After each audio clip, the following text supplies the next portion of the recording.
দিনে কতটুকু পানি খাবেন, অতিরিক্ত খেলে কি ক্ষতি? পানি জীবনের জন্য অপরিহার্য।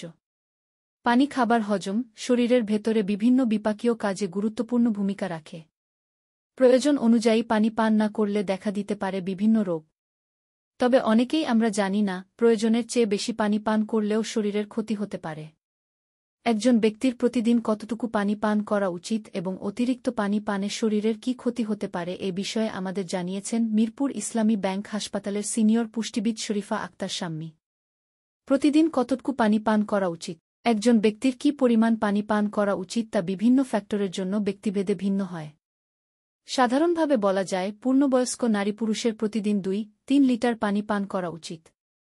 তবে দিনে কতটুকু পানি পান করতে হবে তা নির্ভর করবে মূলত আবহাওয়া, শারীরিক শ্রম ও ওজনের উপর।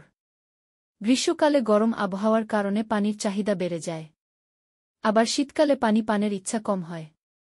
তবে সবসময় শরীরের প্রয়োজন অনুযায়ী পানি পান করা ভালো। যারা পরিশ্রম বেশি করেন তাদের বেশি পানি পান করতে হবে।